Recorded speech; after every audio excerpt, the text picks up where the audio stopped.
بسم اللہ الرحمن الرحیم۔ عزیز طلباء، کل میں نے کچھ ابتدائی باتیں آپ کے سامنے پہلے رکھی تھیں اور اس کے بعد سورہ فاتحہ کا درس دیا تھا۔ آج بھی کچھ ابتدائی باتیں آپ کے سامنے رکھ کر کے انشاءاللہ سورہ بقرہ میں اتروں گا۔ ایک بات یہ ذہن میں رکھنے کی ہے کہ یہ قرآن مجید ایک منظم اور مربوط کلام ہے۔ اس کے سلسلے میں ہمارے مفسرین کا ایک بڑا طبقہ ہے، جن میں علامہ عز الدین عبدالسلام بھی ہیں، امام شوکانی بھی ہیں۔ ایک بڑا طبقہ ایسے مفسرین اور علماء کا ہے جن کا خیال یہ ہے کہ قرآن مجید میں کوئی نظم و ربط نہیں ہے، لیکن ایک طبقہ شروع سے ایسے علماء کا موجود رہا ہے جو قرآن مجید میں نظم و ربط کا قائل رہا ہے۔ جو لوگ نظم و ربط کے قائل نہیں ہیں وہ بھی جب تفسیر کرتے ہیں تو جگہ جگہ نظم کا سہارا لیتے نظر آتے ہیں۔ اس کا مطلب یہ ہوا کہ نظم سے بالکل آزاد نہیں رہ سکتے، لیکن چونکہ نظم کو ثابت کرنا ایک بڑا مشکل کام ہے، بڑی پتہ ماری کا کام ہے، اس لیے لوگوں نے بہت زیادہ اس کی طرف اعتنا نہیں کیا ہے۔ اب اس میں نظم کس قسم کا ہے، تھوڑا سا اس کو سمجھنے کی ضرورت ہے۔ جس طرح اس کتاب کا اسلوب کتابی نہیں بلکہ خطابی ہے، اسی طرح نظم بھی اس میں کتابی کے بجائے خطابی تلاش کرنا چاہیے، اور اگر خطابی نظم تلاش کیا جائے تو یہ پوری کی پوری کتاب ایک منظم اور مربوط کتاب معلوم ہوگی۔ یہ اصل میں مختلف مواقع پر اللہ تعالیٰ کے دیے ہوئے خطبے ہیں جو ہم انسانوں کے لیے ہیں، تو ان تمام خطبات کو اسی حیثیت سے لینا بھی چاہیے۔ اب یہ ہے کہ نظم تلاش کرنے کے لیے کیا کرنا ہوگا۔ ایک تو جیسا کہ میں نے کل عرض کیا تھا کہ مولانا امین حسن اصلاحی صاحب کا خیال یہ ہے کہ یہ قرآن 7 گروپ میں بٹا ہوا ہے اور ہر گروپ کا اپنا ایک مرکزی موضوع ہے۔ میں ان کی رائے سے اتفاق کرتا ہوں، کیونکہ ان کی اس تقسیم میں جو ترتیب ہے وہ بھی منطقی ترتیب، وہ قابل فہم ہے۔ اب ہر گروپ میں کئی صورتیں ہیں، ان صورتوں کا آپس میں نظم اور ربط ہے۔ اسی طرح ہر سورے میں کئی چیپٹرز ہیں، ان کا آپس میں ربط ہے۔ پھر ہر چیپٹر میں کئی آیتیں ہیں، ان کا آپس میں ربط ہے۔ اصل میں ربط تلاش کرنے میں جن لوگوں کو دشواری پیش آئی، انہوں نے تمام صورتوں کو ایک دوسرے کے ساتھ مربوط دیکھنا چاہا، اسی طرح سے تمام آیتوں کو ایک دوسرے سے مربوط دیکھنا چاہا۔ ظاہر ہے کہ نہ اس قسم کا ربط ہے، نظم ہے، اور نہ مل سکے گا۔ ایک گروپ میں جتنی صورتیں ہیں ان تمام صورتوں کا آپس میں تدریجی اور ارتقائی ربط نظر آئے گا، لیکن اگر پہلے گروپ کی آخری سورہ اور دوسرے گروپ کی پہلی سورہ کا آپس میں ربط تلاش کیا جائے گا تو یہ ربط نہیں ملے گا۔ اسی طرح سے ایک سورہ میں کئی چیپٹرز ہیں، اب پہلے چیپٹر کا آخری جملہ اور دوسرے چیپٹر کا پہلا جملہ دونوں سامنے رکھ کر کے ان میں نظم تلاش کریں گے تو نہیں ملے گا۔ نظم تلاش کرنے کے لیے طریقہ اور اصول یہ ہے کہ تمام گروپ کا آپس میں ایک دوسرے کے ساتھ تو تدریجی ربط ہے، لیکن ہر گروپ کی تمام صورتوں کا آپس میں ربط ہوگا، لیکن ایک گروپ کی آخری سورہ اور دوسرے گروپ کی پہلی سورہ کا ربط آپس میں تلاش کریں گے تو نہیں ملے گا۔ یہ بالکل ایسے ہی ہے جیسے ایک سبق پہلے گزر گیا ہے، دوسرا سبق بعد میں آ رہا ہے۔ اب آپ لازماً پہلے سبق کے آخری جملے کو یا دوسرے سبق کے پہلے جملے کو یا پہلے سبق کے آخری فصل کو اور دوسرے سبق کی پہلی فصل کو ایک دوسرے کے ساتھ مربوط دیکھنا چاہیں گے تو نہیں دیکھ سکیں گے۔ اصول یہی ہے کہ آپ ایک گروپ کی تمام صورتوں کو سامنے رکھیے، ایک طرف سے پڑھتے جائیے، ایک کے بعد دیگرے جتنی صورتیں آپ کو ملیں گی ان کا آپس میں ربط ہوگا۔ پھر دوسرے گروپ میں داخل ہوئیے تو اس کے اندر جتنی صورتیں ہیں ان کو ایک دوسرے کے ساتھ ملاتے ہوئے دیکھتے چلے جائیے، ان میں آپ کو ربط ملے گا۔ لیکن ایک گروپ کی آخری سورہ اور دوسرے گروپ کی پہلی سورہ کے درمیان ربط تلاش کرنا بالکل ایسے ہی ہے جیسے دو کتابوں کے درمیان ایک کی آخری فصل اور دوسرے کی پہلی فصل کے درمیان ربط تلاش کرنا ہے۔ اسی طرح سے ہر سورہ میں جتنے چیپٹرز ہیں پہلے وہ چیپٹر الگ الگ کیجئے، ان کی چیپٹرنگ کیجئے، اور ہر چیپٹر کے تمام جملے ایک دوسرے کے ساتھ، تمام آیتیں ایک دوسرے کے ساتھ مربوط ملیں گی، لیکن ایک چیپٹر کی آخری آیت اور دوسرے چیپٹر کی پہلی آیت کے درمیان نظم مت تلاش کیجئے، اس میں نظم نہیں ملے گا۔ اس میں چیپٹر کا چیپٹر سے نظم ملے گا اور چیپٹر کی تمام آیتوں کا ایک دوسرے کے ساتھ نظم ملے گا۔ تو ایک اہم بات تو یہ ہے جو ہمیں اور آپ کو دھیان میں رکھنی چاہیے، تو نظم تلاش کرنا مشکل نہیں ہوگا۔ اب دوسری اہم بات یہ ہے کہ یہ قرآن مجید، جیسا کہ میں نے کل بھی عرض کیا تھا کہ اس میں سورہ فاتحہ تو دیباچہ کتاب کی حیثیت رکھتی ہے، اور اس کے بعد جو سورہ بقرہ سے قرآن مجید شروع ہو رہا ہے وہ آخر تک پوری کی پوری ایک کتاب ہے۔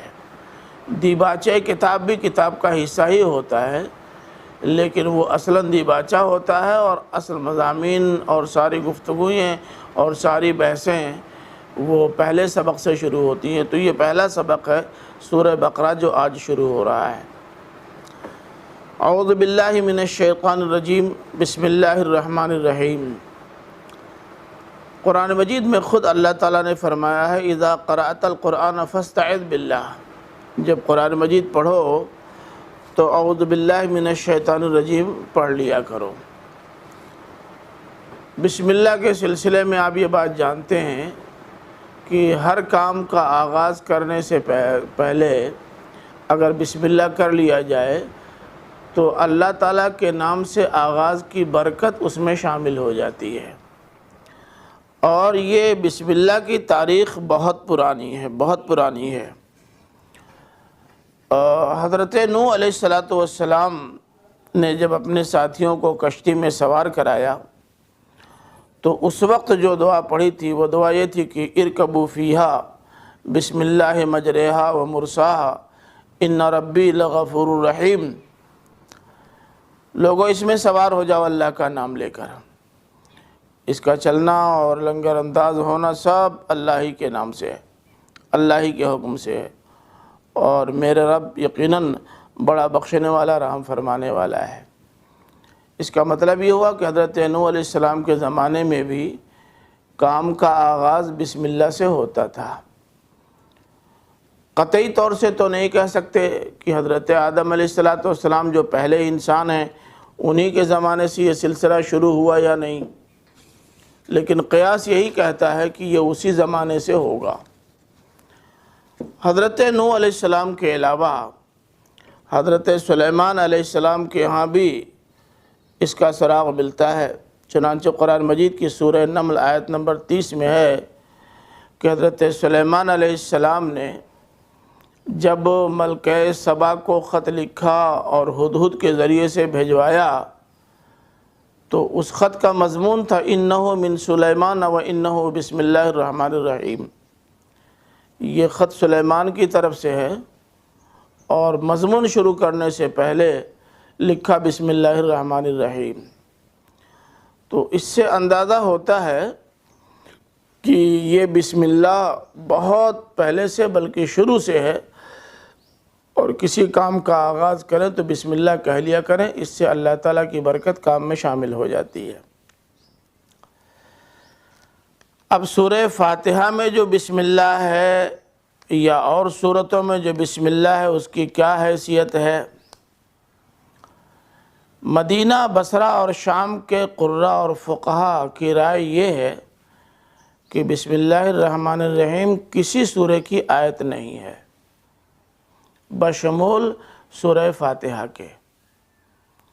جس طرح تمام سورتوں کے شروع میں بسم اللہ الرحمن الرحیم اس سورہ کا فاتحہ ہے، ایسے ہی سورہ فاتحہ میں بھی بسم اللہ الرحمن الرحیم سورہ فاتحہ کا فاتحہ ہے۔ یہی مذہب امام ابو حنیفہ رحمۃ اللہ علیہ کا بھی ہے، لیکن مکہ اور کوفہ کے علماء اور فقہاء کے نزدیک بسم اللہ الرحمن الرحیم تمام سورتوں کا جز ہے۔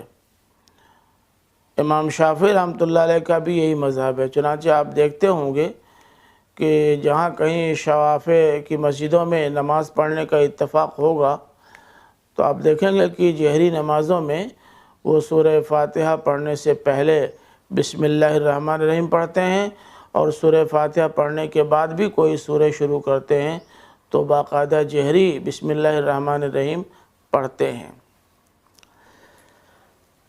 اور امام مالک اور امام احمد ابن حنبل رحمۃ اللہ علیہ کی رائے یہ معلوم ہوتی ہے کہ سورہ فاتحہ کا جز تو وہ مانتے ہیں، لیکن باقی تمام اور سورتوں میں وہ بسم اللہ کو سورہ کا جز نہیں مانتے بلکہ فاتحہ ہی تسلیم کرتے ہیں۔ مولانا فراہی کی بھی رائے یہی ہے جو امام مالک اور امام احمد ابن حنبل رحمہ اللہ کی ہے۔ اب گفتگو آگے بڑھاتے ہوئے سورہ بقرہ ہم شروع کرتے ہیں۔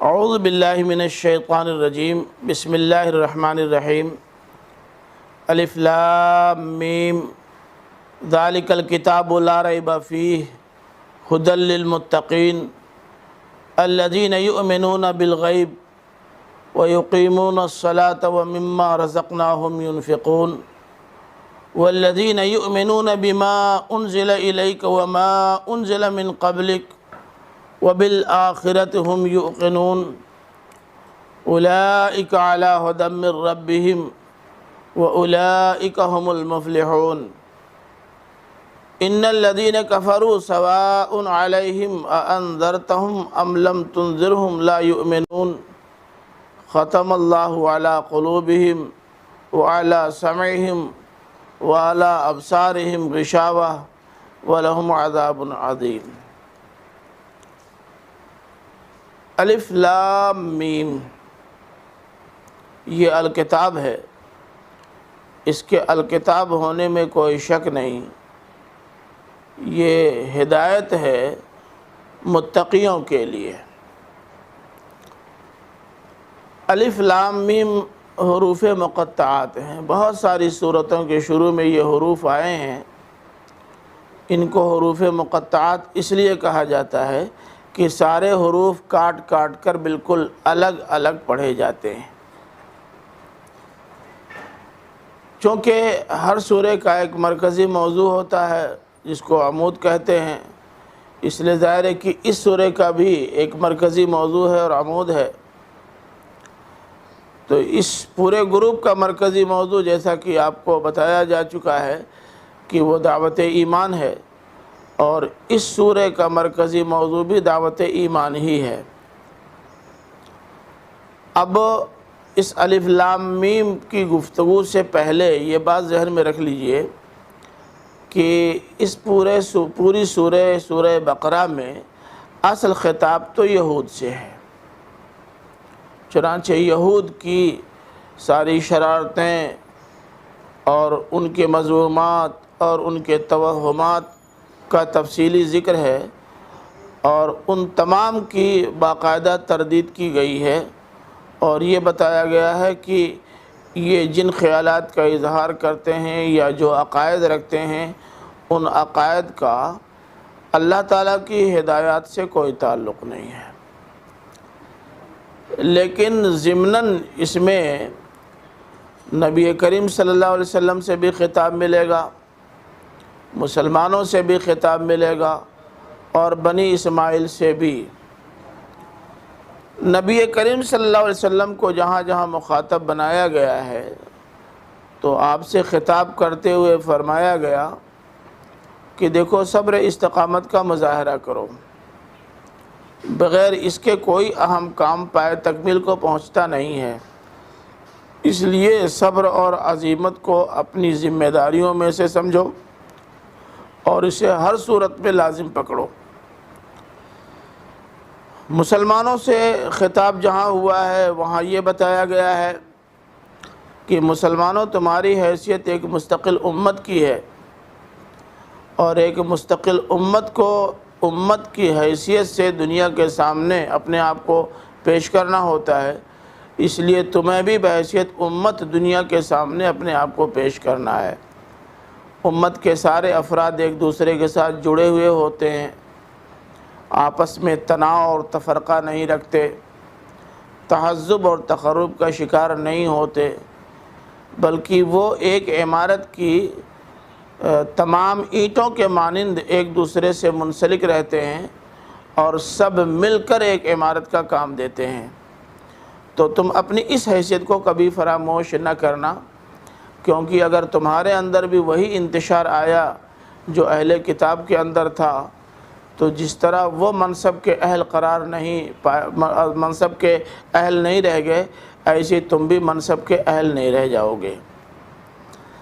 بنی اسماعیل سے جو خطاب ہے وہ اس پہلو سے کہ بنی اسماعیل حضرت ابراہیم علیہ السلام کو بطور خاص اپنا پیشوا تسلیم کرتے تھے، اور اپنے تمام مذمومات اور توہمات میں انہی کی جانب اشارہ کرتے تھے اور یہ کہتے تھے کہ یہ سب کچھ انہی کے زمانے سے چلا آ رہا ہے۔ اس سورہ میں اللہ تعالیٰ نے ان سے خطاب کرتے ہوئے بتایا کہ جو ڈھانچہ تم نے دین اور شریعت کا تیار کر رکھا ہے اس سے حضرت ابراہیم کا کوئی تعلق نہیں ہے۔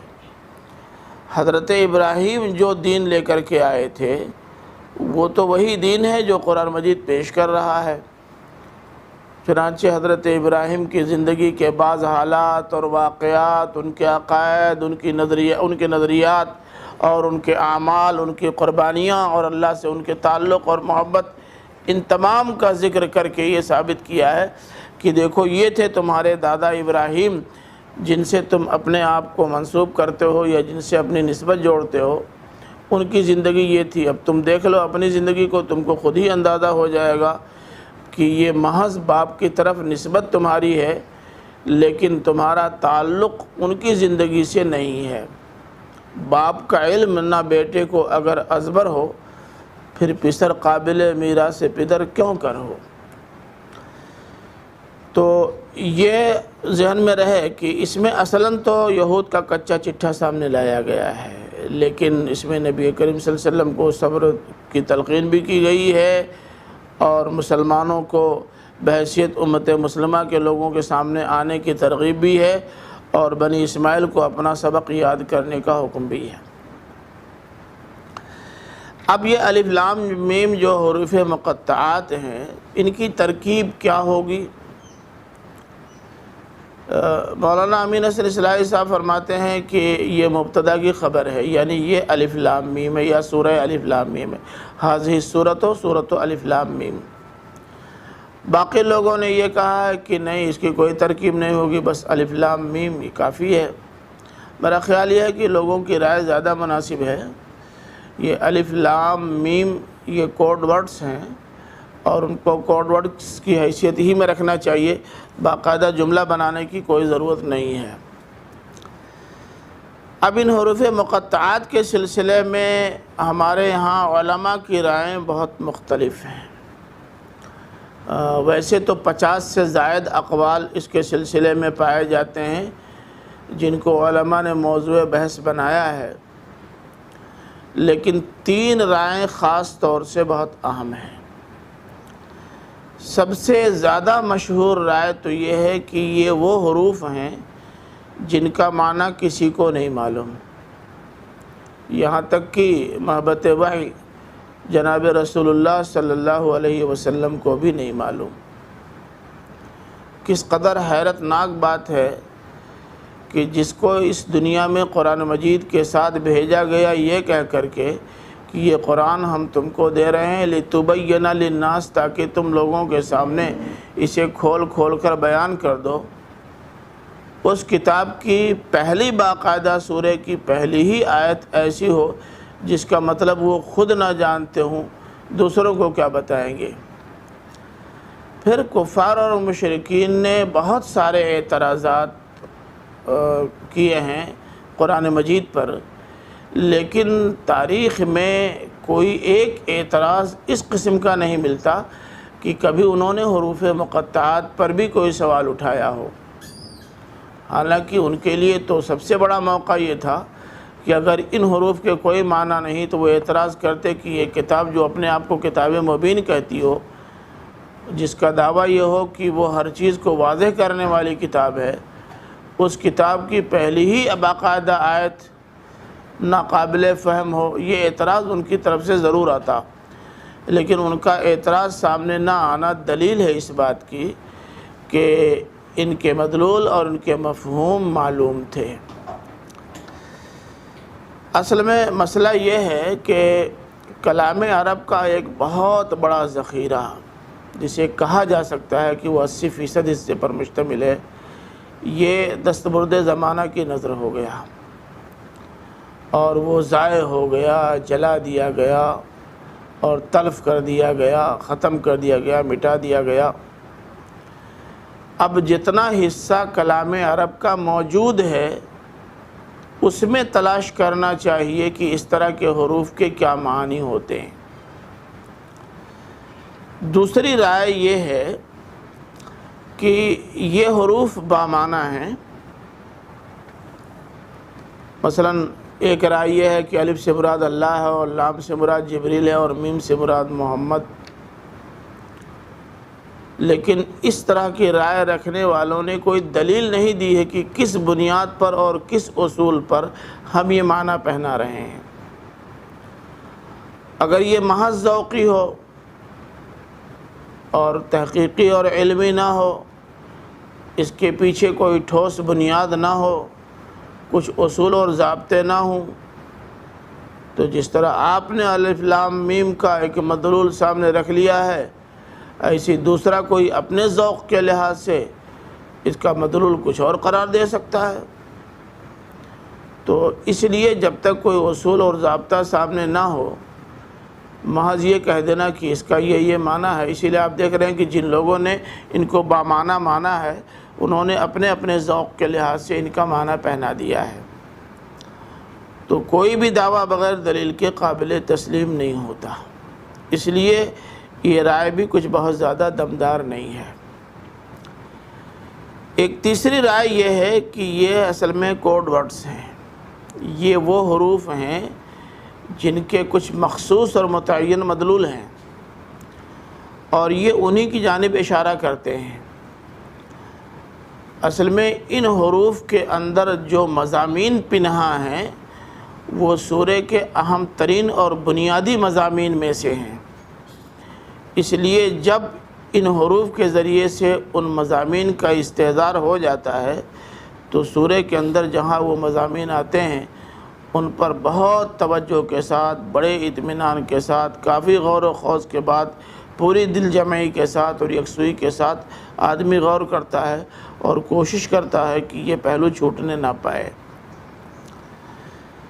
اب مشکل یہ ہے کہ جتنے حروف مقطعات کے طور پر پورے قرآن مجید میں آئے ہیں، موجودہ کلام عرب میں جو تقریباً محفوظ رہ گیا ہے، دستبرد زمانہ کے سے بچ گیا ہے، تو ان میں ان تمام کے معنی اور مفاہیم کا سراغ نہیں ملتا۔ ہم سب لوگوں کو مولانا فراہی کا شکر گزار ہونا چاہیے کہ انہوں نے محنت کر کے موجود اور معلوم ذخیرے سے کچھ حروف کی تحقیق کی ہے۔ اب وہ یہ کہتے ہیں کہ مثلا الف ہے۔ اب اس وقت بلیک بورڈ تو سامنے ہے نہیں کہ میں آپ کو لکھ کر کے بتاؤں، کچھ ہو سکتا ہے ایسا کیا؟ ورنہ بتاتا کہ عبرانی زبان میں الف کی شکل بالکل ایسی ہوتی تھی جیسے گائے کے سر کی شکل ہوتی ہے۔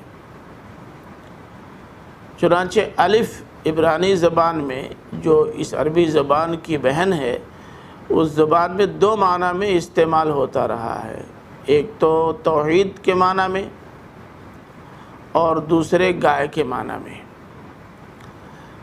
اس کا نام ہی البقرہ ہے، سورۃ البقرہ۔ یہ نام ہی جانب اشارہ کر رہا ہے کہ یہ الف اسی کی طرف اشارہ کر رہا ہے۔ اس کے علاوہ اس میں بے آمیز توحید کا جو تصور پیش کیا گیا ہے تو حرف الف اس جانب بھی واضح طور سے اشارہ کر رہا ہے۔ اسی طرح ایک حرف نون ہے۔ یہ نون مچھلی کے سر کی شکل میں لکھا بھی جاتا ہے اور اس کا استعمال مچھلی کے لیے ہوتا بھی رہا ہے۔ خود جس سورے کے شروع میں حرف مقطع کے طور پر نون آیا ہے اس کی ایک بہت اہم بلکہ سب سے اہم تعلیم یہ ہے کہ اللہ تعالیٰ نے نبی کریم صلی اللہ علیہ وسلم سے فرمایا وَلَا تَكُنْ كَصَاحِبِ الْحُوتِ، تو مچھلی والے نبی کی طرح سے نہ ہو جانا، بے صبری کا مظاہرہ نہ کرنا۔ یہ تعلیم اس سورے کی بہت اہم بلکہ سب سے اہم اور بنیادی تعلیم ہے۔ تو حرف نون نے یہ اشارہ دے دیا کہ یہ مضمون جب آئے تو اس پر خاص توجہ دینا، کیونکہ یہ روح ہے اس سورے کی۔ علی ھذا القیاس حرف طا ہے۔ یہ عبرانی زبان میں تو سیدھے سیدھے سانپ کی شکل کا لکھا جاتا تھا، جیسے سانپ کنڈلی مار کے بیٹھا ہو، ویسے بھی آج عربی زبان میں آنے کے بعد اس کی شکل اگرچہ بہت حد تک اس سے کچھ مختلف ہوئی ہے، لیکن اس قدر مختلف نہیں کہ وہ سانپ کی کنڈلی مار کے بیٹھنے کی جانب اشارہ نہ کرے۔ مولانا فرائی کا خیال یہ ہے کہ جن جن صورتوں کے شروع میں حرف مقطع کے طور پر حرف طا آیا ہے، تمام میں حضرت موسیٰ علیہ السلام کے عصا کے اژدہا بن جانے کا ذکر موجود ہے۔ تو یہ چند حروف ہیں جن کی تحقیق وہ کر سکے ہیں، اور اس کی وجہ یہ ہے کہ موجودہ کلام عرب میں یہی چیزیں مل ہی رہی ہیں۔ اس سے اندازہ لگایا جا سکتا ہے یا قیاس ہوتا ہے کہ اگر پورا ذخیرہ کلام عرب موجود رہا ہوتا تو شاید ان تمام حروف کے استعمالات مل جاتے۔ تو یہ ایک اہم بات ہے، ضروری نہیں کہ یہی رائے صحیح ہو، لیکن اب تک کی تمام رائےوں میں سب سے زیادہ قریب ترین فہم سے قریب ترین رائے یہی معلوم ہوتی ہے۔ لیکن بہرحال اس کی حیثیت تو ایک ایسے حرف کی ہے یا ایک ایسی چیز کی ہے کہ شروع ہی میں اگر وہ سمجھ میں آ جائے تو نفس مضمون کے اندر یا پورے اس مضمون کے اندر وہ بات جہاں آئے گی اس پر خاص طور سے توجہ دینے میں آسانی ہوگی، ورنہ پھر پورے کی پوری سورہ توجہ کے ساتھ پڑھنی پڑے گی۔ اب اگر ان کا معنی ہم نہ بھی سمجھ سکیں اس زمانے میں کلام عرب میں ان کے استعمال کے مفقود ہونے کی وجہ سے، تو بس یوں سمجھیے کہ کبھی کبھی بلا عنوان کہانی یا مضمون جیسے آتا ہے، عنوان رہتا ہے تو عنوان ہی سے اندازہ ہو جاتا ہے کہ اس میں کیا ہے، لیکن اگر عنوان موجود نہ ہو تو پھر پورا مضمون پڑھنا پڑتا ہے، تب جا کے اندازہ ہوتا ہے کہ اس کا عنوان کیا ہوگا۔ لیکن جہاں تک اس مضمون سے فائدہ اٹھانے کی بات ہے، وہ فائدہ اٹھانے میں کوئی دقت نہیں ہوتی۔ اب آگے ہے ذالک الکتاب لا ریب فیہ ھدی للمتقین۔ اس کا ترجمہ کیا جاتا ہے کہ یہ الکتاب ہے جس میں کوئی شبہ نہیں، یہ ہدایت ہے متقیوں کے لیے۔ ذالکہ کا استعمال اشارہ بعید کے طور پر ہوتا ہے اور اشارہ قریب کے لیے ھذا آتا ہے۔ ترجمہ میں ہم سب لوگ یہ کہتے ہیں، جبکہ یہاں ذالکہ آیا ہوا ہے۔ یہ بات سمجھنے کی ضرورت ہے کہ ذالکہ یا ھذا کا استعمال کلام عرب میں کیسے ہوتا ہے۔ یہ بات صحیح ہے کہ اشارہ بعید کے لیے ذالکہ کا استعمال ہے اور اشارہ قریب کے لیے ھذا کا ہے، لیکن کبھی کبھی ایسا بھی ہوتا ہے کہ ایک چیز سامنے موجود ہوتی ہے لیکن ذہن کو ماضی کی طرف یا کافی دوری کی طرف منتقل کرنا مقصود ہوتا ہے، تو اس سامنے والی چیز کے لیے اشارہ قریب کے بجائے بعید کا استعمال ہوتا ہے۔ جیسے یہاں ہے یہاں الکتاب سے اشارہ اس جانب ہے کہ قدیم آسمانی صحیفوں میں جس کتاب الہی کے آنے کی بشارت دی گئی تھی وہی الکتاب یہ قرآن مجید ہے۔ تو ذالکہ نے فوراً ذہن کو منتقل کر دیا ان کتابوں کی جانب۔ اگر یہاں ذالکہ کے بجائے ھذا ہوتا تو ذہن اس جانب منتقل نہیں ہو سکتا تھا۔ اسی طرح بعید کی کوئی چیز جب ذہناً قریب ہو جاتی ہے تو اس کے لیے اشارہ بعید کے بجائے اشارہ قریب استعمال ہو جاتا ہے۔ مثلا قرآن مجید میں کئی جگہ آیا ہے آخرت کے لیے یا قیامت کے لیے، حالانکہ قیامت ابھی تو بہت بعد میں آنے والی ہے، لیکن جب گفتگو کرتے کرتے کرتے سامع یا مخاطب کا ذہن قیامت تک پہنچا دیا تو اس کے بعد کہہ دیا ھذا یوم الفصل جمعناکم الاولین۔ تو یوم الفصل سے مراد متفقہ طور سے قیامت کا دن ہے، اس کے لیے ھذا آ گیا ہے کیونکہ آدمی دوران گفتگو اب وہاں پہنچ چکا ہے جہاں ھذا کے ذریعے اشارہ کیا جا سکتا ہے۔ تو ذالکہ یا ھذا کا یہ استعمال بھی ذہن میں رہنا چاہیے۔ پھر یہاں الکتاب کا لفظ استعمال ہوا ہے، اور قرآن مجید میں الکتاب 5 مختلف معنوں کے لیے آیا ہے۔ ایک تو نوشتہ تقدیر کے لیے آیا ہے، مثلا سورہ انفال کی آیت نمبر 68 ہے، لولا کتاب من اللہ سبق لمسکم فیما اخذتم عذاب عظیم۔ اگر نوشتہ تقدیر الہی گزر چکا نہ ہوتا تو جو راستہ تم نے اختیار کیا ہے اس پر تمہارے اوپر عذاب عظیم آ گیا ہوتا۔ اب دیکھیں یہاں کتاب سیدھے سیدھے نوشتہ تقدیر کے معنی میں استعمال ہوا ہے۔ اسی طرح سے سورہ قاف آیت نمبر 4 میں الکتاب اللہ کے اس رجسٹر کے لیے استعمال ہوا ہے جس میں ہر چیز کا ریکارڈ موجود ہوتا ہے۔ فرمایا عندنا کتاب حفیظ، ہمارے پاس ایک ایسا رجسٹر ہے جو سارے ریکارڈ کو محفوظ رکھتا ہے۔ تیسرا معنی خط اور پیغام کا بھی قرآن نے استعمال کیا ہے۔ حضرت سلیمان علیہ السلام نے ملکہ سبا کو جب خط لکھا تھا اور ہدہد کے توسط سے بھیجا تھا اور کہا تھا کہ لے جاؤ جہاں ان کی کابینہ بیٹھی ہو وہیں یہ خط گرا دینا، جب وہ خط گرایا ہدہد نے اور ملکہ سبا نے اسے اٹھایا پڑھا تو اس کے جواب میں یا اس کے بعد اس نے کہا تھا انی القی الی کتاب کریم، کہ ایوان کے لوگوں میرے پاس کتاب کریم ڈالی گئی ہے، ایک ایسا خط ڈالا گیا ہے جو انتہائی معزز اور مکرم ہے۔ یہاں کتاب اسی خط اور پیغام کے لیے استعمال ہوا ہے۔ اسی طرح سے قرآن مجید میں الکتاب کا استعمال احکام و قوانین شریعت کے لیے بھی ہوا ہے۔ چنانچہ سورہ جمعہ آیت نمبر 2 میں ہے وَيُعَلِّمُهُمُ الْكِتَابَ وَالْحِكْمَةَ، اور وہ ان کو کتاب اور حکمت کی تعلیم دیتا ہے۔ ظاہر ہے کہ کتاب سے مراد وہ کتاب شریعت ہے جس میں احکام اور قوانین بیان ہوئے ہیں۔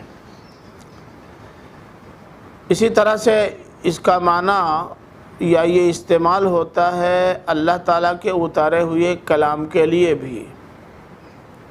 مثلا سورہ اعراف کی آیت نمبر 170 ہے والذین یمسکون بالکتاب واقاموا الصلاۃ، کہ وہ جو الکتاب کو مضبوطی کے ساتھ تھامتے ہیں اور نماز کا اہتمام کرتے ہیں۔ ظاہر ہے کہ الکتاب سے مراد یہ اللہ تعالیٰ کی طرف سے اتاری ہوئی کتاب اور اس کا کلام ہی ہے۔ اسی طرح سے سورہ آل عمران آیت نمبر 22 میں بھی ہے الم تر الی الذین اوتوا نصیبا من الکتاب یدعون الی کتاب اللہ لیحکم بینہم، تم نے دیکھا نہیں ان لوگوں کو جنہیں کتاب کا ایک حصہ دیا گیا تھا، انہیں اللہ کی پوری کتاب کی طرف دعوت دی جا رہی ہے تاکہ یہ ان کے درمیان فیصلہ کر دے، لیکن وہ ادھر آ نہیں رہے ہیں۔ یہاں بھی کتاب اللہ سے مراد سیدھے سیدھے اللہ کا اتارا ہوا کلام ہے۔ تو یہاں بھی الکتاب سے مراد وہی اللہ تعالیٰ کا اتارا ہوا کلام ہے، اور اشارہ اس جانب ہے کہ یہ قرآن مجید جو اللہ کا اتارا ہوا کلام ہے، اس کی پیشین گوئیاں تمام قدیم آسمانی صحیفوں میں موجود ہیں، اور اس کتاب کے اسی پیشین گوئی کے عین مطابق اور مصداق ہونے میں کوئی شبہ نہیں ہے۔ یہ وہی کتاب ہے جس کی پیشین گوئی کی گئی تھی اور جس کا انتظار تم لوگوں کو تھا۔ پھر آگے فرمایا کہ ہدی للمتقین، یہ ہدایت ہے متقیوں کے لیے۔ قرآن مجید میں لفظ ہدایت بھی 5 مختلف معنی میں استعمال ہوا ہے۔ ایک تو قلبی نور و بصیرت کے معنی میں، جیسے سورہ محمد آیت نمبر 17 میں ہے والذین اہتدوا زادہم ہدی، اور وہ جنہوں نے ہدایت کی راہ اختیار کی تو ہدایت کی راہ اختیار کرنے کی وجہ سے ان کی بصیرت میں اضافہ ہوا، یعنی اسی چیز نے ان کی بصیرت میں اضافہ کر دیا۔ اب یہاں زادہم ہدی میں ہدایت سیدھے سیدھے بصیرت یا قلبی نور کے لیے استعمال ہوا ہے۔ دوسرا معنی دلیل اور حجت کا بھی ہوتا ہے۔ سورہ حج آیت نمبر 8 میں ہے وَمِنَ النَّاسِ مَن يُجَادِلُ فِي اللَّهِ بِغَيْرِ عِلْمٍ وَلَا هُدًى وَلَا كِتَابٍ مُنِيرٍ، لوگوں میں ایسے لوگ بھی ہیں جو اللہ کی توحید کے بارے میں جھگڑتے ہیں، ان کے پاس نہ کوئی علم ہوتا ہے، نہ کوئی دلیل و حجت ہوتی ہے، اور نہ کوئی ایسی کتاب موجود ہوتی ہے جو روشنی فراہم کرے۔ یہاں دیکھیے کہ ہدی دلیل اور حجت کے معنی میں استعمال ہوا ہے۔ تیسرا معنی نشان راہ کا ہے۔ سورہ طٰہٰ آیت نمبر 8 میں ہے کہ اذ رأى نارا فقال لأهلهم كثوا انی آنست نارا لعلی آتیکم منها بقبس او اجد علی النار ہدی۔ یاد کرو جب کہ موسیٰ نے آگ دیکھی تو اپنے اہل سے کہا ٹھہرو، مجھے آگ سی محسوس ہوئی ہے، میں جاؤں تاکہ تمہارے پاس آگ کا کوئی انگارہ لاؤں، یا نہ تو کم سے کم جہاں سے یہ روشنی آئی ہے وہاں پہنچ کر کوئی نہ کوئی نشان راہ تو پا ہی جاؤں گا کہ اب وہاں سے جانا ہے تو کدھر جانا ہے اور کیسے جانا ہے۔ اسی طرح سے یہ لفظ ہدی سیدھا اور صاف راستہ کے معنی میں بھی آیا ہے، جیسے ان الہدی ہدی اللہ، سیدھا اور صاف راستہ تو بس اللہ کا راستہ ہے۔ تو یہ ان الہدی میں الہدی سیدھا اور صاف راستہ کے معنی میں استعمال ہوا ہے۔ اسی طرح فعل ہدایت یعنی ہدایت دینے کے معنی میں بھی اس کا استعمال ہوا ہے۔ سورہ بقرہ آیت نمبر 272 میں ہے لیس علیک ہداہم ولکن اللہ یہدی من یشاء، اے نبی تمہارے بس میں ان کو راستہ دکھانا نہیں ہے، ہدایت دینا تو اللہ تعالیٰ جسے چاہتا ہے ہدایت دیتا ہے۔ دیکھیے ہداہم میں ہدی یہ ہدایت دینے کے معنی میں آیا ہے۔ یہاں یہ لفظ ہدی اپنے ان تمام پہلوؤں کا جامع ہے، یعنی یہ قلبی نور و بصیرت بھی ہے، یہ دلیل و حجت بھی ہے، نشان راہ بھی ہے، صاف اور سیدھا راستہ بھی ہے، اور یہ ایک ایسی کتاب ہے جو ہدایت دیتی ہے، رہنمائی فراہم کرتی ہے۔ للمتقین، کن کو رہنمائی ملتی ہے اور کن کو اس سے راستہ ملتا ہے؟ فرمایا کہ وہ متقی ہیں، متقیوں کے لیے۔ یہ متقین پر الف لام یا لام حرف لام جو آیا ہے وہ انتفاع کے لیے ہے۔ للمتقین میں لے یہ انتفاع کے لیے آیا ہے۔ انتفاع کے لیے کا مطلب یہ ہے کہ اس کا فائدہ انہی کو ملے گا جن پر یہ لام داخل ہوا ہے۔ یہ متقی تو آپ جانتے ہیں کہ اتقاء سے ہے، مشتق اس کا آپ کو بتانے کی ضرورت نہیں ہے، اس کا مادہ اور مصدر آپ کو بتانے کی ضرورت نہیں ہے، آپ آخری درجے کے طالب علم ہیں۔ لیکن یہ متقین بھی یا متقی کا لفظ اتقاء کا لفظ قرآن مجید میں کئی معنوں میں استعمال ہوا ہے۔ جس چیز سے نقصان پہنچنے کا اندیشہ ہو اس سے بچنے کا نام بھی اتقاء ہے۔ مثلا سورہ مزمل آیت نمبر 17 میں ہے کیف تتقون ان کفرتم یوما یجعل الولدان شیبا، کہ کیسے تم بچ سکو گے اگر تم نے انکار کیا اس دن جو دن بچوں کو بھی بوڑھا بنا دے گا۔ اسی طرح سے کسی آفت کے ظہور سے اندیشہ کرنے کے لیے بھی اس کا استعمال ہوتا ہے۔ مثلا سورہ انفال آیت نمبر 25 میں ہے کہ وَاتَّقُوا فِتْنَةً لَا تُصِيبَنَّ الَّذِينَ مِنْكُمْ خَاصَّةً، ایسے فتنے سے بچو جو صرف انہی کو نہیں پہنچے گا، تم میں سے انہی کو نہیں پہنچے گا جنہوں نے اس فتنے کو برپا کرنے کی کوشش کی، بلکہ اس فتنے کی زد میں سب آئیں گے۔ تو اب ظاہر ہے جو آفت ظہور میں آنے والی ہے اس سے بچنے اور اندیشہ کرنے کے معنی میں استعمال ہوا ہے۔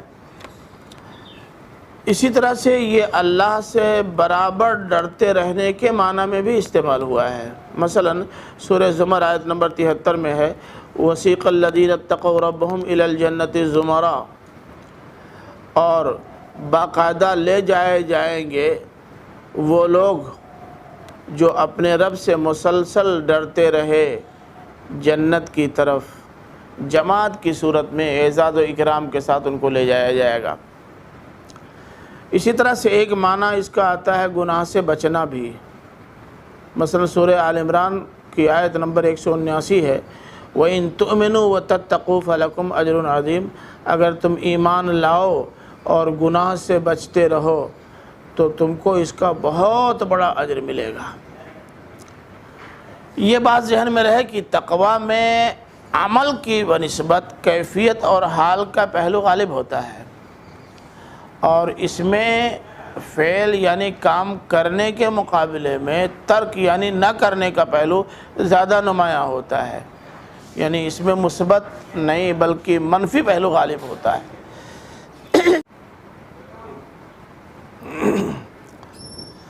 اب المتقین کی صفات بیان ہو رہی ہیں۔ الذین یؤمنون بالغیب ویقیمون الصلاۃ ومما رزقناہم ینفقون، فرمایا کہ جو غیب میں رہتے ہوئے ایمان لاتے ہیں اور نماز کا اہتمام کرتے ہیں اور جو رزق ہم نے ان کو بخشا ہے اس میں سے خرچ کرتے ہیں۔ دیکھیں ایمان تو امن سے ہے، اس کے اصل معنی امن دینے کے آتے ہیں، لیکن یہ ایمان کا استعمال قرآن مجید میں بغیر صلہ کے بھی ہوا ہے، لام کے صلہ کے ساتھ بھی ہوا ہے اور بے کے صلہ کے ساتھ بھی ہوا ہے۔ اب یہ جاننے کی ضرورت ہے کہ کون سا صلہ آئے گا تو کیا معنی ہوگا۔ اگر اس کا صلہ لے آئے تو تصدیق کرنے کا معنی ہوگا۔ مثلا سورہ یونس آیت نمبر 83 ہے فما آمن لموسیٰ الا ذریۃ من قومہ علی خوف من فرعون، تو موسیٰ کی تصدیق نہیں کی مگر ان کی قوم کی ایک مختصر سی جماعت نے، فرعون کے ڈر کی وجہ سے۔ اب آپ دیکھیں کہ یہ آمنہ لہو آیا ہے، سیدھے تصدیق کرنے کے معنی میں ہے۔ اس کا صلہ بے آئے تو یقین اور اعتماد کرنے کا معنی ہوتا ہے۔ مثلا من آمن باللہ والیوم الآخر وعمل صالحا فلا خوف علیہم ولا هم یحزنون، جو اللہ پر ایمان لایا اور یوم آخر پر عمل صالح کیا تو نہ اسے کوئی خوف ہوگا اور نہ وہ غمگین ہوں گے۔ اب یہاں دیکھیں آمنہ بے یقین اور اعتماد کرنے کے معنی میں آیا ہے۔ اب میں ابھی تھوڑی سی گفتگو اور آگے بڑھانے کے بعد یہ بتاؤں گا کہ یہاں ایمان بالغیب اپنے کس مفہوم میں ہے۔ پہلے غیب پر گفتگو سن لیجئے۔ غیب کا لفظی قرآن مجید میں کئی معنوں میں استعمال ہوا ہے۔ ایک تو وہ جو ہماری نگاہوں سے اوجھل ہو وہ بھی غیب ہے، مثلا جگہ جگہ قرآن مجید میں استعمال ہوا ہے، اللہ تعالیٰ نے اپنے لیے استعمال کیا ہے عالم الغیب و شہادہ، یعنی ان چیزوں کا بھی جاننے والا ہے جو ہماری نگاہوں سے اوجھل ہیں، اور ان کا بھی جاننے والا ہے جن کو ہم دیکھ رہے ہیں۔ دوسرا معنی ہے وہ چیز جس کے جاننے کا آدمی کے پاس کوئی ذریعہ نہ ہو۔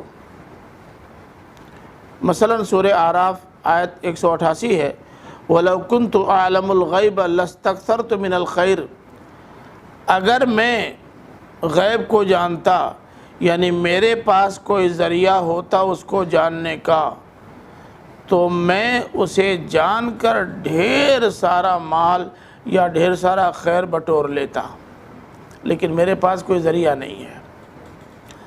اسی طرح سے وہ جگہ جو آدمی کے سامنے نہ ہو، حالانکہ وہ ہے موجود، یہ معلوم ہے، لیکن نگاہوں کے سامنے نہیں ہے، تو اس کو بھی غیب کہتے ہیں۔ مثلا سورہ یوسف میں ہے آیت نمبر 102 میں تمام تفصیلات بتانے کے بعد اللہ تعالیٰ نے نبی کریم صلی اللہ علیہ وسلم سے فرمایا کہ ذَلِكَ مِنْ أَنْبَاءِ الْغَيْبِ نُوحِيهِ إِلَيْكَ وَمَا كُنْتَ لَدَيْهِمْ إِذْ أَجْمَعُوا أَمْرَهُمْ، کہ یہ ان چیزوں میں سے، غیب کی ان چیزوں میں سے ہے جو ہم تمہاری طرف وحی کر رہے ہیں، ان میں جو تفصیلات، جو مقامات اور جو چیزیں بیان کی گئی ہیں وہ تمہارے سامنے کبھی نہیں رہی ہیں، تم موجود بھی وہاں نہیں رہے ہو جب لوگ اپنے معاملے کا فیصلہ کرنے کے لیے اکٹھا ہوئے تھے، لیکن اب ہم تم کو بتا رہے ہیں، تب تم کو پتہ چل رہا ہے۔ اسی طرح سے غیب راز کے معنی میں بھی بہت معروف ہے۔ قرآن مجید نے کہا ہے فَالصَّالِحَاتُ قَانِتَاتٌ حَافِظَاتٌ لِلْغَیْبِ بِمَا حَافِظَ اللَّهُ، یہ سورہ نساء آیت نمبر 34 ہے کہ نیک بیویاں وہ ہیں جو قنوت کا مظاہرہ کرتی ہیں، رازوں کی حفاظت کرتی ہیں، اس وجہ سے کہ اللہ تعالیٰ نے بھی ان کی حفاظت کی ہے، ان کی رازوں کی حفاظت کی ہے۔ اب میں آتا ہوں بالغیب کے بے پر۔ بے کے بارے میں، بالغیب کے با کے بارے میں دو رائیں ہو سکتی ہیں۔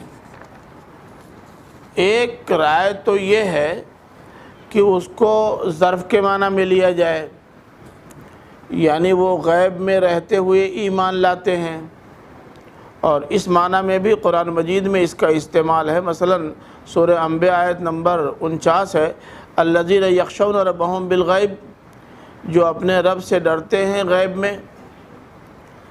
اسی طرح سے جب یہ معنی لیا جائے گا تو ایسی صورت میں ایمان کا دائرہ بہت وسیع ہو جائے گا کہ غیب میں رہتے ہوئے ایمان لاتے ہیں۔ اب ایمان رسالت پر، ایمان اللہ پر، اور ایمان آخرت پر، اور ایمان اللہ کی کتابوں پر، اور ایمان فرشتوں پر، اس کا دائرہ بہت وسیع ہو جاتا ہے۔ نہ اللہ تعالیٰ کو دیکھا ہے، نہ رسول سے ہماری ملاقات ہوئی ہے، نہ فرشتوں کو دیکھا ہے، نہ قیامت کو دیکھا ہے، لیکن اس کے باوجود بھی ایمان لا رہے ہیں، تو اس کا دائرہ بہت وسیع ہو جاتا ہے۔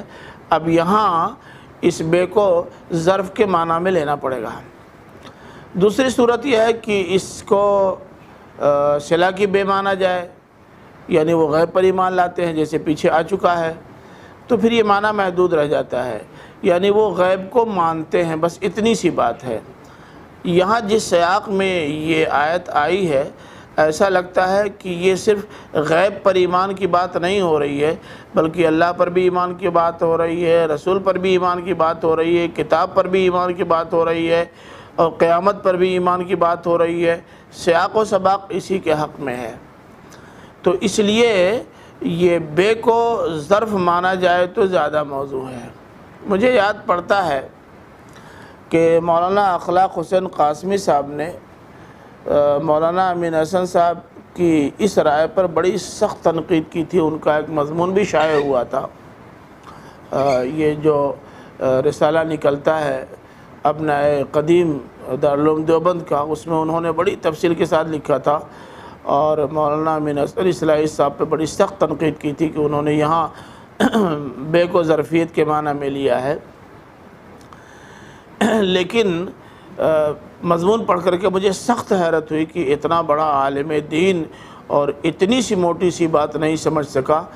اصلاحی صاحب نے بات دوسری کہی تھی، ان کی تقریر بالکل دوسرے رخ پہ چلی گئی ہے، اور بے کو ظرفیت کے معنی میں لینے میں معنی کے اندر کتنی وسعت پیدا ہو جاتی ہے، اس کا ادراک ان کو نہیں ہو سکا۔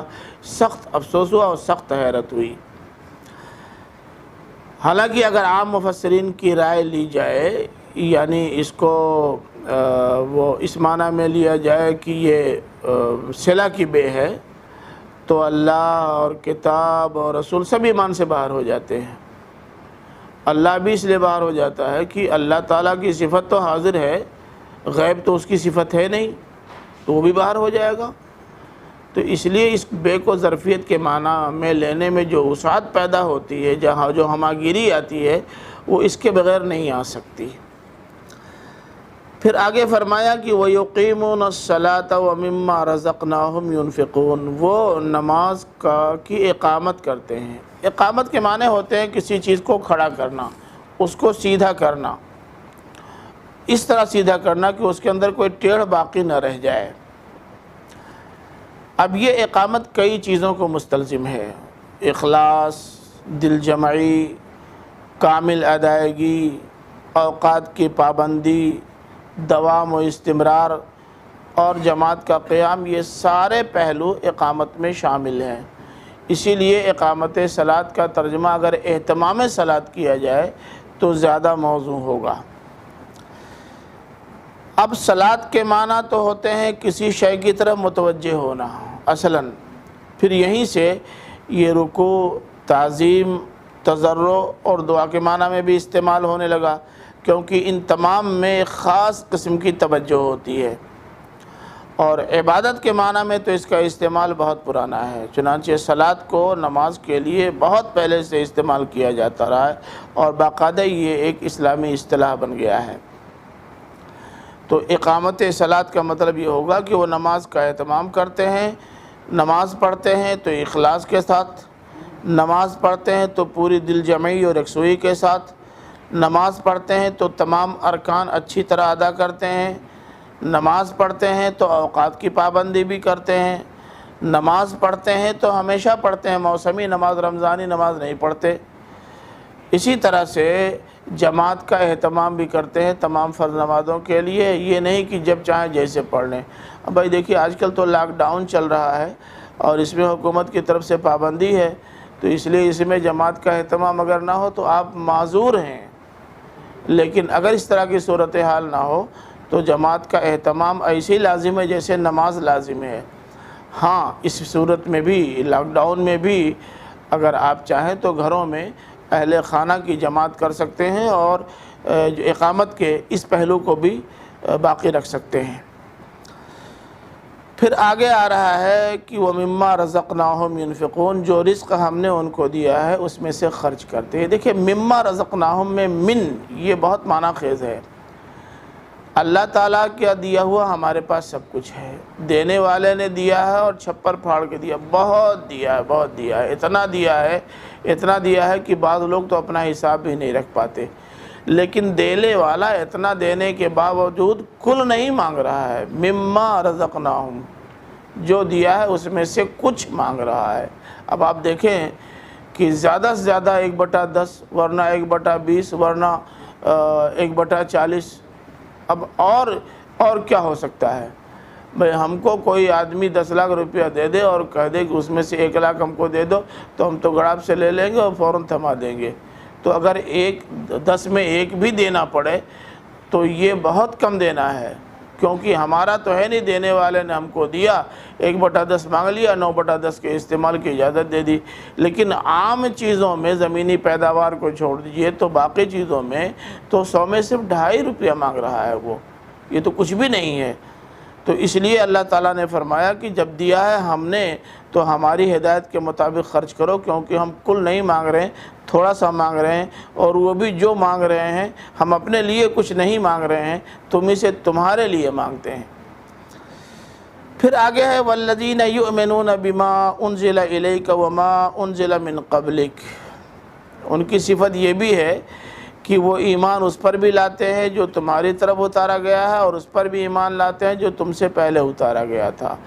ما انزل الیک سے اشارہ قرآن مجید کی جانب ہے، اور ما انزل من قبلک سے اشارہ قدیم آسمانی صحیفوں کی جانب ہے، یعنی جو لوگ یہ بھی مانتے ہیں کہ یہ قرآن مجید اللہ کی اتاری ہوئی کتاب ہے، اس کا ہدایت نامہ ہے، اس کے مطابق ہی ہمیں زندگی گزارنی ہے، اور یہ بھی مانتے ہیں کہ اس سے پہلے بھی اللہ تعالیٰ کی طرف سے کتابیں آتی رہی ہیں اور وہ اپنے اپنے زمانے میں رہنمائی فراہم کرتی رہی ہیں، کوئی دور بھی ایسا نہیں گزرا کہ اللہ تعالیٰ نے لوگوں کو ہدایت نامہ سے محروم رکھا ہو۔ اور پھر اس آیت کے آخر میں فرمایا کہ وَبِالْآخِرَةِ هُمْ يُوقِنُونَ، اور وہ آخرت پر یقین بھی رکھتے ہیں، یعنی یہ مانتے ہیں کہ اس دنیا کے بعد دوسری دنیا ہے، آخرت ہے، ہم مرنے کے بعد دوبارہ جلائے جائیں گے، بارگاہ خداوندی میں اٹھائے جائیں گے، ہمارا تفصیلی حساب و کتاب ہوگا، اور ہمارے اعمال کی بنیاد ہی پر ہمارا مستقبل طے ہوگا، جنت یا جہنم۔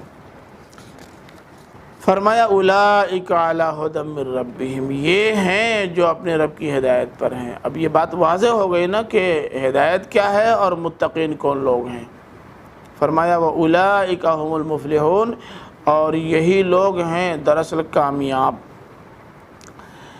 دیکھیے المفلحون اس لفظ کی اصلی روح تو انشراح اور انکشاف ہے، اور اس سے مراد وہ کامیابی ہے جس کو حاصل کر لینے کے بعد آدمی نہال ہو جاتا ہے، یعنی گویا آدمی ان صفات کو اپنے اندر پیدا کر لے تو اس کے نتیجے میں اللہ تعالیٰ کے یہاں جو کچھ ملے گا پانے کے بعد وہ نہال ہو جائے گا۔ اور آپ جانتے ہیں کہ نہال ہونے کا کیا مطلب ہوتا ہے، ایک تو یہ ہے کہ جو چاہتے تھے وہ مل گیا تب بھی خوشی ہوتی ہے، لیکن ہم جو چاہتے تھے اس سے بہت زیادہ مل جائے تو اس کے لیے نہال ہونے کا لفظ استعمال ہوتا ہے۔ اب آگے کی دو آیتوں میں فرمایا ان الذین کفروا سواء علیہم اانذرتہم ام لم تنذرہم لا یؤمنون، کہ یقیناً وہ لوگ جنہوں نے کفر کیا ان پر برابر ہے آیا تم ان کو ڈراؤ یا نہ ڈراؤ، وہ ایمان نہیں لانے والے۔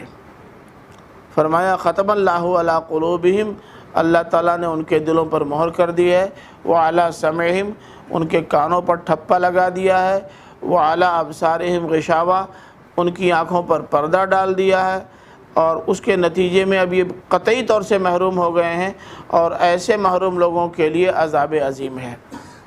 اب دیکھیں کفر کے تو اصل معنی ہوتے ہیں ڈھانکنے اور چھپانے کے، اسی لیے کافر کسانوں کو بھی کہا جاتا ہے کہ وہ غلہ گھر سے نکال کے لے جاتے ہیں، کھیتوں میں چھپا دیتے ہیں۔ یہاں الذین کفروا سے مراد تمام اہل کفر نہیں ہے، بلکہ وہ اہل کتاب اس سے مراد ہیں جو انتہائی ہٹ دھرم قسم کے تھے، جنہوں نے نبی کریم صلی اللہ علیہ وسلم سے متعلق تمام پیشین گوئیوں ہی کو جھٹلا دیا، یعنی وہ یہ تسلیم کرنے کو تیار نہیں کہ قدیم آسمانی صحیفوں میں جو پیشین گوئیاں موجود ہیں وہ اس کے مصداق یہ ہیں، اور یہی رائے حضرت عبداللہ ابن عباس کی بھی ہے۔ تو یہ رائے بہت موضوع اپنی جگہ پر ہے کہ یہاں وہ گھاگھ اور ڈھیٹ قسم کے لوگ کے اہل کتاب مراد ہیں جو کسی بھی بات کو ماننے کے لیے تیار نہیں ہے۔ تو ظاہر ہے کہ جب آدمی ہوش عقل اور خرد کا استعمال نہ کرے بلکہ ضدی ہو جائے اور کسی بات کو نہ ماننے کا مزاج بنا لے تو آپ ان کو چاہے آگاہ کرے چاہے نہ کرے کوئی فرق پڑنے والا نہیں۔ آگاہ کرنے سے آگاہ تو وہ ہوتے ہیں جو آگاہ ہونا چاہتے ہیں، لیکن جو آگاہ ہونا ہی نہیں چاہتے، کوئی بات سمجھنا ہی نہیں چاہتے، ان کو سمجھایا نہیں جا سکتا۔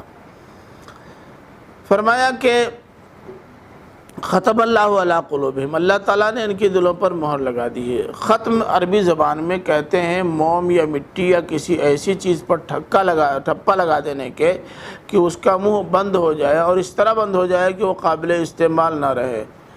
اب تو قریب سارے لوگ دواؤں کا استعمال خوب جم کے کرتے ہیں، سب لوگوں نے دیکھا ہوگا کہ باقاعدہ سیرپ تو اب ایسے آ رہے ہیں کہ بغیر چھری سے کاٹے یا ہاتھ سے بہت زبردست مروڑے وہ کھل بھی نہیں سکتے، یہ سب وہی ختم ہے۔ اور آپ اس کو پانی میں ڈال دیجئے، الٹ پلٹ دیجئے، گرائیے، پھینکیے، اس کے اندر جو کچھ ہے وہ باہر نہیں آتا، اور باہر کی ہوا بھی اس کے اندر نہیں جا پاتی، یہی اصل میں ختم ہے۔ فرمایا کہ اللہ نے ان کی دلوں پر مہر لگا دیا ہے، اب نہ ان کا خبث باہر آئے گا اور نہ کوئی اچھی بات ان کے دل و دماغ میں اتر سکتی ہے۔ ختم کی نسبت اللہ تعالیٰ نے اپنی طرف جو کی ہے تو وہ اس لیے کہ وہ اس سنت کی یاد دہانی کرانا چاہتا ہے کہ جو لوگ اس طرح کے کافر ہوتے ہیں کہ کوئی بات ماننے کے لیے تیار نہیں ہوتے، تو پھر ہم ان کے دلوں کو مردہ کر دیتے ہیں۔ ان کے کان تو ہوتے ہیں لیکن ان کے کان میں کوئی بات اتر جاتی نہیں، اور وہ دیکھتے تو ہیں لیکن ان کو وہ نظر نہیں آتا جو ہم دکھانا چاہتے ہیں۔ اسی کو کہا ہے ختم اللہ علی قلوبہم وعلی سمعہم وعلی ابصارہم غشاوہ۔ ظاہر ہے کہ جو لوگ کسی بھی بات کو کسی بھی صورت میں ماننے کے لیے تیار نہ ہوں تو ان کے لیے عذاب عظیم کے علاوہ اور کیا ہو سکتا ہے۔ قرآن جب عذاب عظیم کہتا ہے تو اس کا مطلب یہ ہے کہ یہ اتنا بھاری عذاب ہوگا، اتنا بھاری عذاب ہوگا کہ اسے لفظوں میں سمجھا نہیں جا سکتا۔ اب یہ آیات 6 اور 7 جو آئی ہیں، آیات نمبر 5 تک تو آپ جانتے ہیں کہ المتقین کی صفات بیان ہوئی ہیں، لیکن آیات 6 اور 7 میں ان کے مقابل کے لوگوں کا ذکر ہوا ہے۔ اس ذکر سے 3 مقصود سامنے آتے ہیں۔ ایک تو یہ کہ اس کا ایک مقصد ہے نبی کریم صلی اللہ علیہ وسلم کو تسکین دینا اور تسلی دینا، اور دوسرا مقصد یہ ہے کہ ایمان، اور لوگ یہ جانیں کہ ایمان اور ہدایت کے داخل ہونے کے کچھ مخصوص ذرائع ہیں، اور وہ ہیں دل، عقل، کان اور آنکھیں۔ اب جو لوگ ان کو استعمال نہیں کرتے وہ کبھی نہ ایمان لا سکتے اور نہ کبھی ہدایت پا سکتے ہیں۔ اور تیسری بات یہ بتانے مقصود ہے کہ روحانی اور عقلی ترقی کے لیے دل، عقل، کان اور آنکھ کا استعمال بہت ضروری ہے۔ استعمال ہی نہیں بلکہ صحیح استعمال بہت ضروری ہے، اور جو لوگ ان کا صحیح استعمال نہیں کرتے نہ ان کی روح ترقی کر سکتی ہے اور نہ ان کی عقل صقل ہو سکتی ہے۔ تو یہ تھا آج کا سبق جو سورہ بقرہ کی آیت نمبر 1 سے شروع ہو کر آیت نمبر 7 پر ختم ہو رہا ہے۔ اب آج اسی پر بس کرتے ہیں، پھر انشاءاللہ اگلا سبق بعد میں۔ اللہ سے دعا ہے کہ اللہ تعالی ہم سارے لوگوں کو نہ صرف ان آیات کو پڑھنے اور علمی اعتبار سے ان کی تیاری کرنے کی بلکہ ان کو عملی جامہ پہنانے کی بھی توفیق عطا فرمائے۔ آمین۔ السلام علیکم ورحمۃ اللہ وبرکاتہ۔